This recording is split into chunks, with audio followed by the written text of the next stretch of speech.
Guys, I hope you guys are having a wonderful day. And we are here to present an architectural and engineering firm that we feel is an important part of our platform. So welcome to the future of building innovation with this AEC, which is Architecture, Engineering, and Construction Platform, where visionary designs meet groundbreaking engineering to transform spaces and redefine possibilities.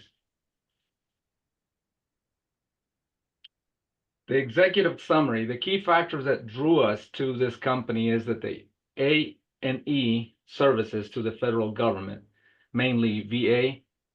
They have service disabled veteran-owned small businesses, superior name and reputation, flexible virtual structure and workforce, highly experienced team, and about 30 employees. Now, our team combines systems engineer, strategic partner, civil engineer, architect, and sustainable master planner. Our organic revenue growth for 2023, 11 million, 24, 13 million, 25, 18, and 26, 22 million. The strategic growth is to acquire key bolt-on architectural, engineering, construction, and acquire international also. And all of these companies would take us to what we're trying to build is a nice empire of a company that we're trying to exit within 10 years, buy and hold, trade and buy, or private equity exit, IPO, or we'll consider ESOP. The organic growth enhance service quality, leverage backlog, capitalize on certifications, expand market reach, diversify offerings, optimize operations, strengthen branding, existing network, expanding internationally. And here is Jamaica, Ehrman, Stephanie Patterson, Jacob Ingholt, Risto, Koljanen, and myself, your friend, and the Ninja financial partner. So key factors for this AE services to the federal government. To us, this platform company is more than just a firm specializing in military and VA projects. Our vision transcends these boundaries, utilizing this foundation as a springboard for a broader opportunities. Our big idea is to establish it as the cornerstone of an expansive mergers and acquisition strategy. By leveraging this robust platform, we aim to build an empire that redefines the landscape of architectural engineering and construction, setting new industry standards and creating innovative solutions for diverse markets. The foundation of this company is the 2006 privately owned and one owner with a full management in place, and the second person in command has been trained to take over the owner's responsibilities. It has, like I said earlier, 30 full employees, full-time. Services offered are architecture, plumbing, technology, interior, mechanical, electrical, civil, and surveying design. And this is the reason why we were drawn to it, because we were trying to buy other smaller firms to attach to it under this umbrella. And we found serendipitously, we found this company. So the specialization, design and construction support for the Department of Veterans Affairs, certification, service disabled veteran owned small business. The market VA with a 10% annual budget increase. Growth is high growth due to excellent service, strong backlog, and repeat referral businesses competitive advantage. SDVOSB certification allows for federal set aside and sole source contracts. Opportunities, leverage market position for aggressive national growth, and efficiency, higher margins than peers due to operational efficiencies, operating virtually.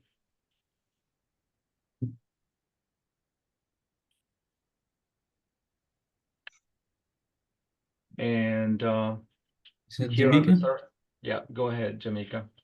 Oh yeah, thank you, Ben. So this company currently have 8 focus areas. or business units, namely architecture, interior design, structural, mechanical, civil engineering. They also are focusing on master planning, hospital planning and construction administration. In 2020, they used to focus on architecture, but because of the SBA standard size, they shifted to the engineering focus, which has a higher standard size for the SBA. Just to reiterate what Ben mentioned, they're 100% repeat business. They have a very strong backlog of projects. They're also an SDVOSB, as mentioned, and they're focusing mainly on the Department of Veteran Affairs. But be that as they may, they actually have a proposal pipeline of $100 million to veer away from the VA focus. So they're registered in Wyoming, and the growth initiative would be explained by Jacob in the next slide. Yeah, so our vision for this is to establish this amazing company as our platform or cornerstone to build our empire. And our vision is to grow organically and branch out from the federal as well into some commercial and into international as well in all those different departments that they have. And as mentioned, they all fit our lanes and roles. So it's a very good company, a fit for us. Risto? Okay. The sales projections, we have a basic projections, a current backlog, near-term contracts on negotiation, and estimated new work. Types of projects, what they do in it, electronic health health recording modernizations, single focus projects, infinite delivery, infinite quality, task orders. I think the range is between $500,000 and $4 million per project. HERM program deployed in 2020. Facilities seamless care transition from DOD to VA facilities. Company selected for 23 EHRM projects on nationwide. Task orders are contracts in 7 states, mostly non-recurring maintenance. Go ahead, the next. This is our financial forecast, like from 24 to 28. We're planning to have this year 12 million, 25 14, 26 17, and 27 21, and 28 for 25 million. That's organic growth for the one company. Then we have a forecast over here on the right side. What we have, then we building on another companies. What we could go all the way to the 55 million by 28. So I think that's a glance on a projected growth. So go ahead and go to the next one. Exit options. Who we have the exit options? Yeah, we discussed that in the executive summary as well. Okay. Yeah, we have a few options on exiting. And was that the Stephanie's slide? Yeah. Yes, sir. So thank you, Risto. We are looking for a financial partner with the kahunas or tatas for this ninja deal. Potentially need help with the deal structure and any bolt-on opportunities. We have some in the pipeline, but if y'all have any other deals that maybe you want to pass on, we can take a look at.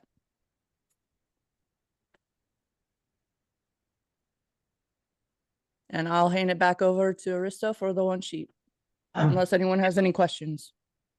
Yeah, let's go through the one sheet first, and then we take questions. Yeah, the growth has been pretty steady. There was a little dip on the 22, but that's probably expected backlash from the COVID. And we're planning to have a 5 multiple. They have $4.5 million EBITDA, and we expected the asking is about $20 million. So the gross margins are pretty good. The EBITDA gross margin is pretty good. Adjusted EBITDA margin is good. Motivation that he is 71 years old. The owner, one owner owns the 100%, what is really good. And they have a pretty good amount of cash on hands and quite a bit AR. So the financial is really solid. So we can take questions on this one sheet.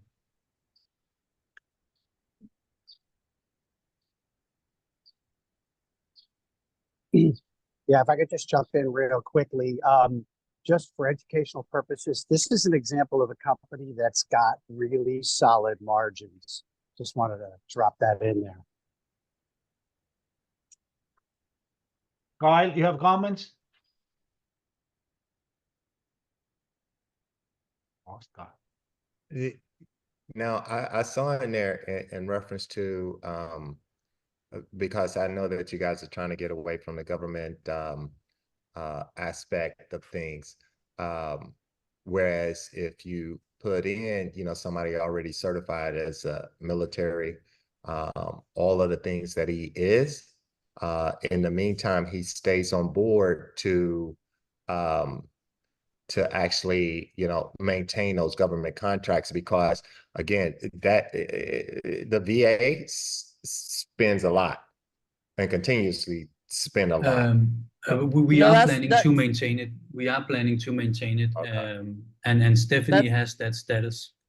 Yeah, that's where I come in. And also I can add, as in our growth opportunity, because I am a woman, I can add the Oh, woman-owned yeah. addition to that. Yeah, it's good. Yeah, if I could jump back in again, this is an example of a business that can definitely be socialized to the private equity world. As Kyle's taught us in the past, you do give up a lot for that, but this business has solid numbers. It's got recurring income. It's got a nice pipeline of work in progress. If you guys are needing some help in, if you want to socialize this to the PE world, ping me about it and I can give you my thoughts and guidance. But I think this business looks very solid from what I'm seeing. Yeah, definitely. We're interested to talk to you, Leonard. Thank you very much. We're gonna call you and have a meeting. Yeah, absolutely. We actually have included in the forecast some of the other firms in the civilian world, if you want to call it that, I guess the private world. We have put them in there. They're very close to LOI, both of them. So we do know that it has an amazing synergy, and we don't have to bring this particular platform company into the private initially, because we already are exploring the other ones. But we think that it works very well as a platform, as you mentioned, very solid numbers. And because we saw the numbers, we started to really work to try to get our team in place. And this is why Airman Patterson is here. So yeah, we are very much aware of what we need to get done, and we are open to networking and collaborating with whoever we need to get this done. And we're also getting a lot of questions about the how much we're needing there, Ben and guys. So there is a little bit of a challenge, because the brokers that found this deal, or that we found this deal through a broker, and the filter of the broker obviously is that we need to be able to submit their requirements to be able to, for them to release all of the financials. So we have some financials, but we have not to speak with the customer.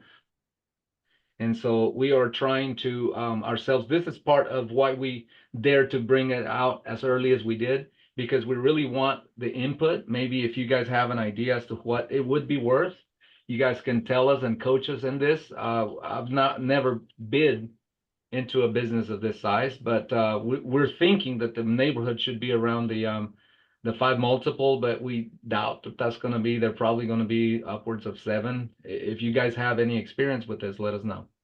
Yeah, and the brokers, he penciled out the process. He said that a company of this size, it's up to us or the potential buyers to come up with a valuation. And the way they want to structure it is that initially they've given us all the financials so far. So they want us to, all the potential buyers, to submit an IOI before October, and then they will pick which one they want to move forward with. Then there will be access to the seller meetings, and then from there they would do the LOIs and choose which one they want to go with. So that's the process the broker told us. Yeah, and that's typical. That's typical process with a company this size. So when you deal with a regular business broker, they're probably not going to create a bid situation. My gut is they're with a boutique M&A company for a lower middle market deal, and that's typically the way they do it.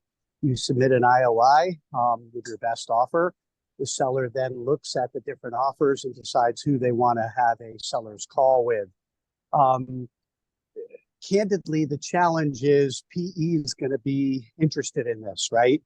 So, we talked about this in Kyle's previous calls about, raising money, how, PE has a tremendous amount of dry powder on the sidelines. And this has got a lot of attractive aspects of the business that private equity loves: recurring income, management team in place, good pipeline of future business. Plus you have trade buyers as well. So, I don't know enough about the business, but it's probably going to drive the multiple up a little bit. A couple of years ago, maybe it was a 5. Now it's probably going to go higher than that. So then you have to model whether, not so much what it'll look like in the future, but can you be able to handle the debt service from the very beginning? Now, the good news is that this business is now open to more than SBA funding, right? So you can go to the capital markets in the private equity world, and you're going to get a much better interest rate. So I think senior debt's going for about 0.7 and 8 now versus SBA 7A, which is more like 11%. I appreciate that, Lenny. We'll be talking to you for sure. Happy to help. There is a couple questions from Mayor. Let's see, what does it say? I lost it. Let's see. Yeah, Al's also got his hand up. Let's go to Al first. Okay, go ahead. Thank you. The question is not so much about the numbers or the financials on the company, but internally, how do you have to structure to maintain, I guess it's a kind of a question involving Stephanie, so to maintain that SDVOSB certification within the ownership of the entity? What kind of percentages have to be allocated to the qualifying party, or is there, like, my impression from whatever previous business was, like, you have to have a majority interest. Is that still the case, or the case on something of this size? Yes, that is correct. So you have to structure equity where you're the majority, and then you're structuring with your partners, I guess, profit, interest participation type of deals internally? Yeah, for the most part, we're talking to David Gerald. We're walking through that right now. So I'm not so sure that we're able to answer that to be categorically correct. We're working on it. Okay. Yeah, but you're absolutely right in the general sense of it. All right, and even if you were keeping that guy on, you'd still have the same type of problem where he'd have to retain all that quote unquote equity, one way or the other, if you didn't have a Stephanie, I'm saying. But thank God you have a Stephanie. We're crossing one bridge at a time. Gotcha. Okay. We ain't scared. We're just going forward. Thank you. Kyle?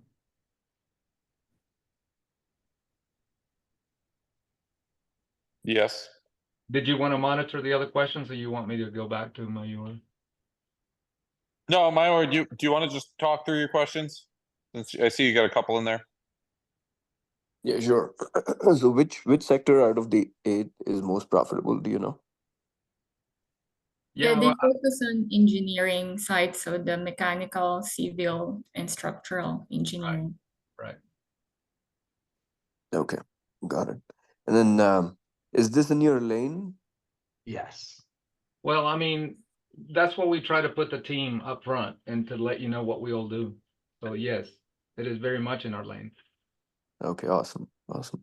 And then I think we sort of talked about it, but can you elaborate on how are you planning to fund the purchase? We're working through those things. We don't even have the full scope of where we're going with the price. We're very much thinking that we're going to try to find a way. As you heard in the conversation, Lenny already gave some really good ideas. So we're just we think we found something that is very much in line with our dreams and our aspirations and our plan. And so we're going forward. We're going after it one step at a time. Yeah, great find.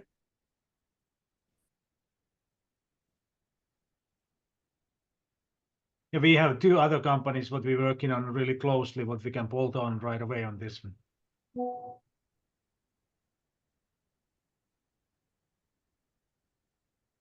Got it. See a question from Kevin in the chat. Is there anything other than the price the seller is looking for? We haven't spoken with him, so we're trying to find that out.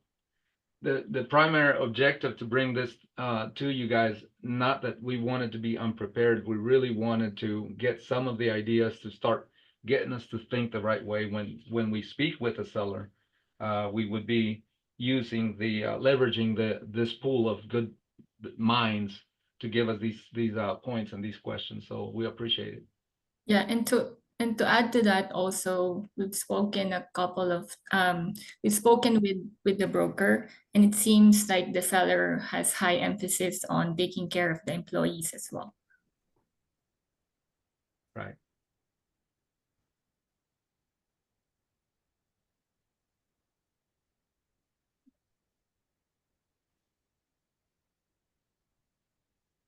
I was about to type this, but I figured I'd just ask since it got quiet. Do you know anything about their government contracting department? Do they have capture managers? What type of proposal writers do they have, so on and so forth? Because at a certain point, you're not trying to just maintain it, you're trying to grow it. So those capabilities are going to be key. Yep, for sure. Absolutely, dead on. Absolutely. That's why we have a Richard Brooks. We can have a advice. And I'm reading Jim Helm's comment, and I have to agree with him. I was thinking 7, north of 7, multiple. It might be the 10x. It's in the high on the bell curve of the balance. Let's see, value transfer value. It's on the high end of the curve, but it does align so deeply and so well with what we're trying to do that I think it would save us time to get there if there is value that we can add to it. So, and we think we do have value. So Yeah, and also this business is not owner dependent. He has a lot of managers and personnel that caters to those types of work that is needed by the business. So it's not owner dependent. yeah, there's a couple of comments on the 10x. Yeah, we're going one step at a time. We think it is worth a lot. It's a solid business. I think We have a Omar hand up. was the question. Yeah. Yes. Hi, everyone. Great presentation.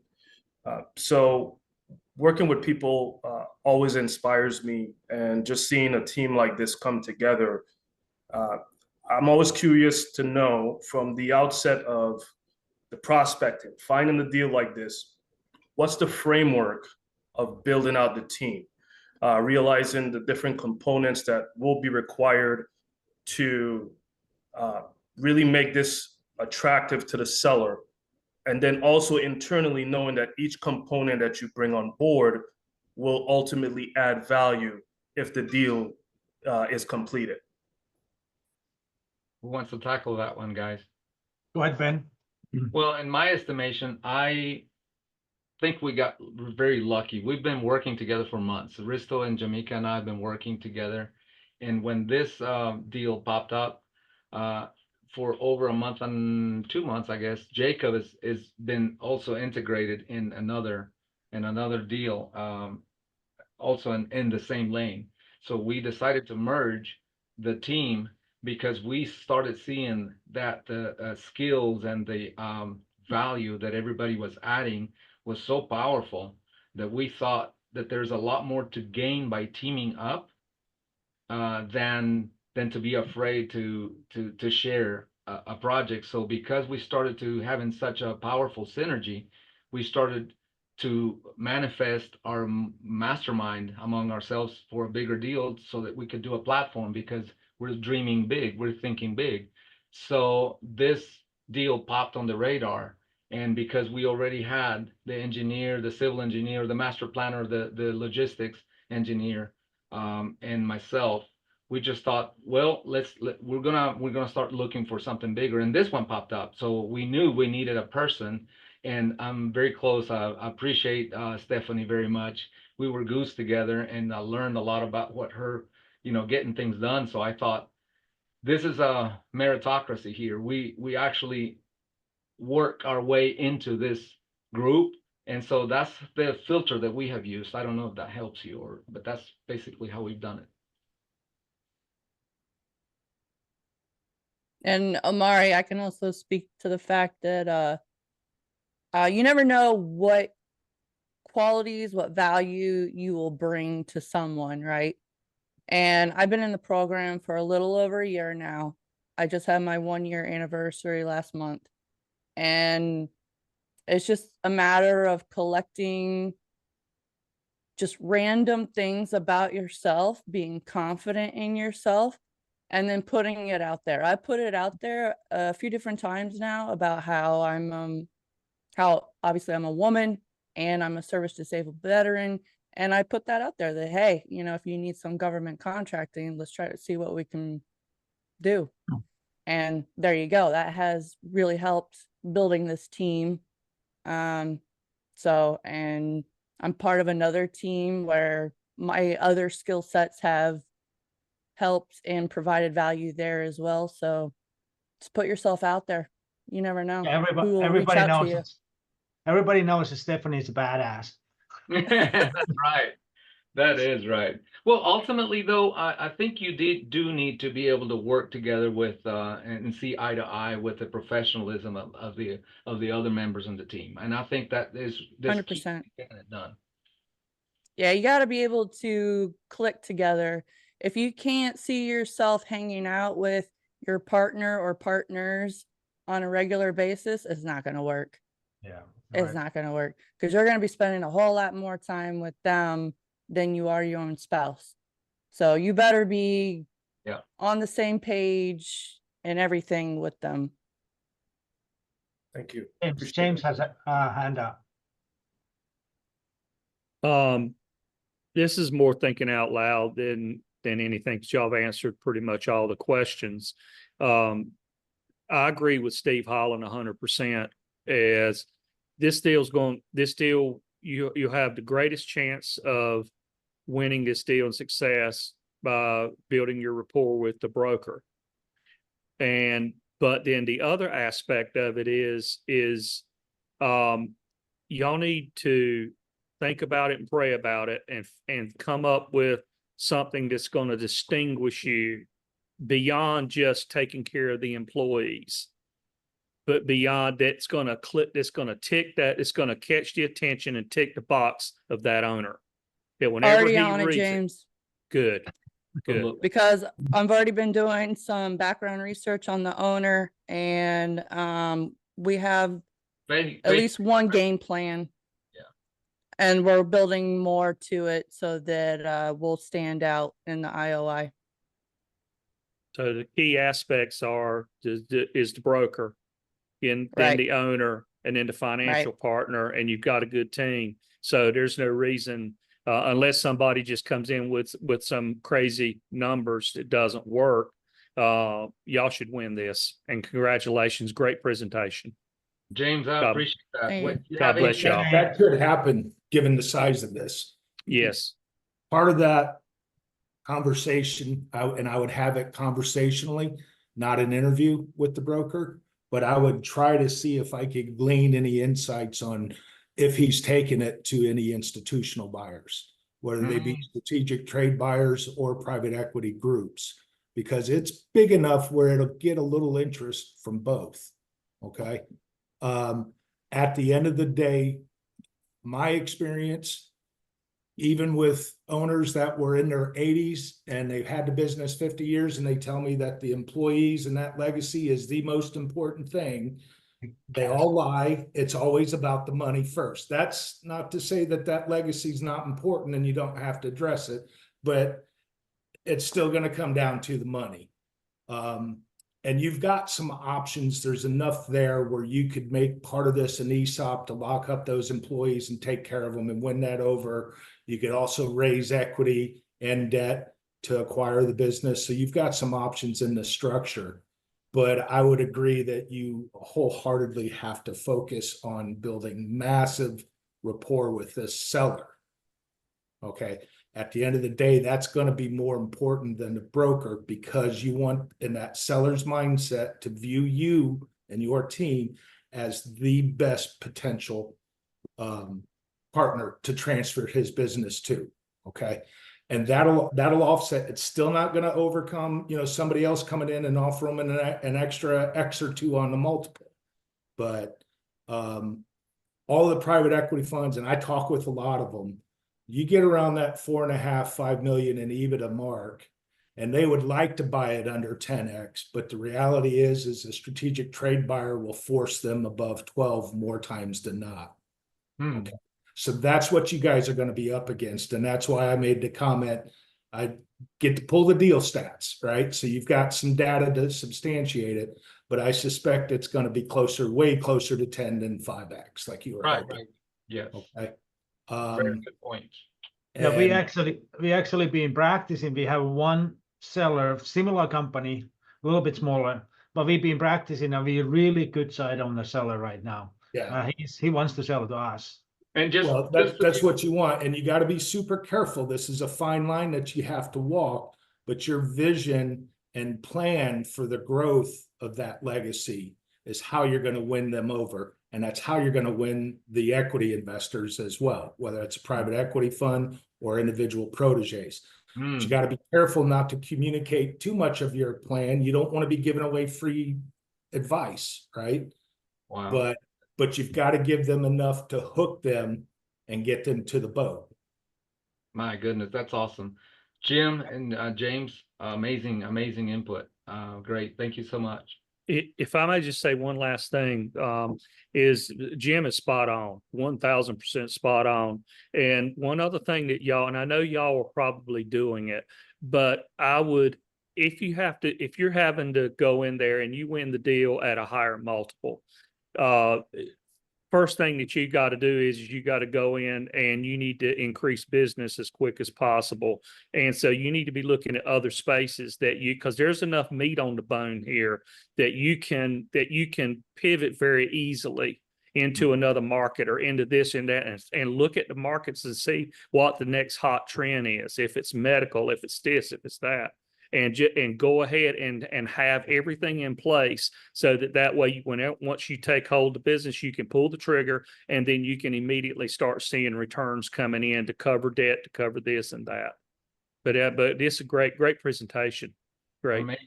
Thank you. Well, to Jim's point initially on the data stats, we have done in the last two businesses LOIs that we presented. We actually had in our presentation some of the comments on the stats that we pulled out, and they, even though they were recent, the broker and the seller were expecting much higher multiples, obviously, than what's documented as a track history. But I suspect that this one is very much like that, going to be like that, because the other thing we're finding is if Jamaica was pointing out to us that once we look at it, if we don't move quickly, they get bought out. They're moving quickly, so that's another factor. And you might be right. It's more plus north of 10 multiple. Thank you so much. Appreciate the input, really do. Awesome. Well, great presentation again.